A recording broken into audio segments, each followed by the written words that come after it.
विचार किया कि अब ये बदलने वाला तो है नहीं, अब इसका एक ही उपाय है, कैसे रास्ते से हटा दिया जाए। पर्वत से गिराया, जल में गिराया, अग्नि में होलिका के साथ बिठाया, कयाधु के स्तनों में, माता कयाधु है, उसके स्तनों में विष भर करके विषपान कराया, सर्पों की कोठरी में गिराया। लेकिन सच कहा है किसी ने कि जा पे कृपा और राम की हो,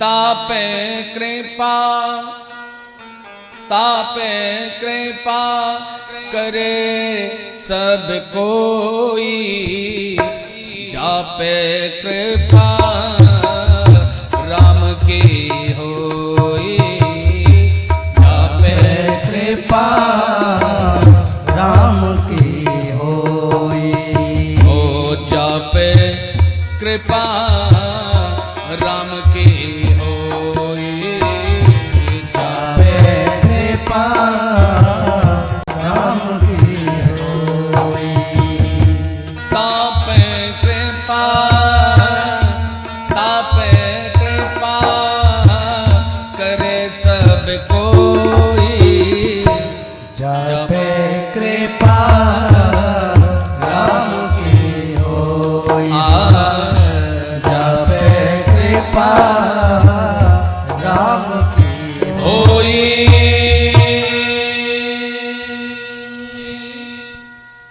जिस पे भगवान की कृपा हो उसका कोई क्या बाल बांका कर सकता है। अंतिम यातना प्रहलाद जी को, खंभे को लाल किया गया और कहने लगा हिरण्यकश्यप बता तेरा जगदीश कहां है। बोले पिताजी इस वैभव में अंधे होकर के क्यों बातें कर रहे हो, जरा देखो। बोले क्या देखना है, याद कर ले अपने गोविंद को, जगदीश को। बोले याद उसे किया जाता है जिसे कोई भूल गया हो, मैं एक क्षण के लिए नहीं भूलता। तो बोले पुकार ले। बोले पुकारा उसे जाता है जो दूर चला जाता है। ना पिताजी मुझसे दूर हैं और ना मैं उनको भूला हूं। जब भूला नहीं तो याद क्या करूंगा, और जब दूरी है ही नहीं मेरे समक्ष है तो उन्हें पुकारूंगा क्या। क्या पास में खड़े व्यक्ति को कोई जोर से आवाज लगाता है? सुनने वाला भी कहेगा मूर्ख है, तेरे पास तो खड़ा है, आवाज क्यों लगा रहा है। तो बोले पिताजी जब मेरे पास है तो उसे पुकारने की आवश्यकता नहीं मुझे। बोले मुझे क्यों नहीं दिखता। कहने लगे दिखेगा कैसे, कि मैं जान्यो हरि दूर है, कि मैं जान्यो हरि दूर है, और हरि है हृदय मां, आढ़ी टाटी कपट की ये तासों दीखत नाय। बोले पिताजी ये कपट रूपी टाटी हटाओ, ये अभिमान रूपी टाटी हटाओ, ये वैभव का जो तुम्हें अभिमान है, धन का, वैभव का, राजकोष का ये अभिमान हटाओ। टाटी हटी और भगवान का दर्शन मिला। आज हिरण्यकश्यप कहने लगा कहां है। बोले जर्रे जर्रे में है, कि राम हमारे तुम्हारे हैं भीतर, यूं नहीं माने तो यूं लिख लीजिए, हे नाम के अक्षर चौगुन करके 5 मिलाए दुगुनों कर दीजिए,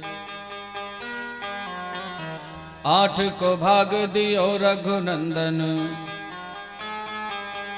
और शेष बचे 3 में चित दीजे, तो हूं मैं राम और मोहू में राम, यखम में राम विलंब न कीजे। बोले पिताजी ऐसा कोई स्थान नहीं जहां प्रभु ना हो। बोले कैसे माने। बोले हर जगह सीताराम, राधे श्याम, गौरी शंकर, लक्ष्मी नारायण हर जगह विराजमान हैं। बोले किस प्रकार से। बोले इसमें भी हैं। बोले हाँ इसमें भी। इसका नाम क्या है, माइक, 3 अक्षर का नाम है। नाम के अक्षर चौगुने करके,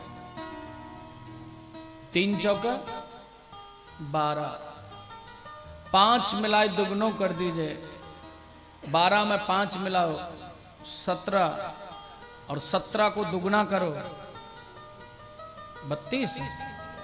अच्छा लगा, आपका ध्यान तो है। 17 दूनी 34। 8 को भाग दियो रघुनंदन, शेष बचे तिन में चित दीजै।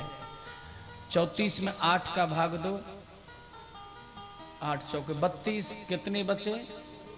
हर दुनिया की कोई भी चीज ले लो, जड़ ले लो, चेतन ले लो, कोई भी ले लो, सबके अंदर 2 ही बचेंगे, सीताराम राधे श्याम, गौरी शंकर, लक्ष्मी नारायण। बस यही मिलेगा आपको दुनिया के कण कण में, आपको यही मिलेगा। कहीं भी आप किसी भी चीज को लक्ष्य बना करके देख लेना, सब में आपको सीताराम राधे श्याम का वास मिलेगा। जय जय श्री राधे। तो बोले पिताजी दूर नहीं, एकदम पास है। जब ऐसा कहा तो हिरण्याकश्यप ने खड़ग लेकर के जैसे खंबे पर वार किया। बोले इस खंबे में भी है? बोले हाँ। बोले तुझे दिख रहा है? बोले बिल्कुल दिख रहा है।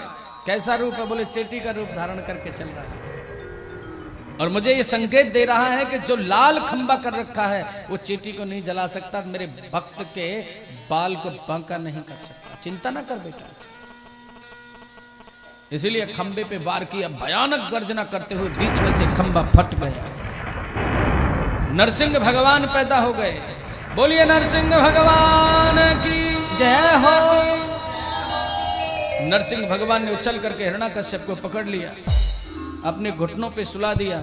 हिरण्याकश्यप को कोई भय नहीं है, मुस्कुरा रहा है, हंस रहा है। बोले तुम मेरा वध करने के लिए चले हो? बोले क्यों नहीं, तेरा वध नहीं हो सकता? बोले मैंने तो ऐसे वरदानों को मांगा है, दुनिया में मेरा कोई वध नहीं कर सकता। बोले अपने वरदानों को बताता जा, मैं तेरे वरदानों की पूर्ति करता जाऊंगा, और सच कहता हूं एक भी वरदान के विरुद्ध मैं तेरा वध नहीं करूंगा। बोले कि पहला वरदान तो यही। बोले वो क्या है? कि मैंने ब्रह्मा जी से कहा था कि तेरी बनाई हुई सृष्टि के द्वारा मेरा काल ही ना हो। नरसिंह भगवान कहने लगे सावधान हिरण्याकश्यप, ब्रह्मा ने मुझे नहीं बनाया, मैंने ब्रह्मा को बनाया है। आज तक ब्रह्मा जी की सृष्टि में, बीती हुई सृष्टि और आने वाली सृष्टि में कभी भी न तूने कभी सुना होगा, और न तू कभी सुनेगा, और न तूने देखा है, न तू कभी देखेगा जैसा आज अपने सामने देख रहा है। क्या तूने ऐसा कभी ब्रह्मा जी की सृष्टि में पुरुष देखा जिसका मुख सिंह जैसा हो लेकिन धड़ उसका नर जैसा हो? इसलिए नाम नरसिंह पड़ गया। कहने लगा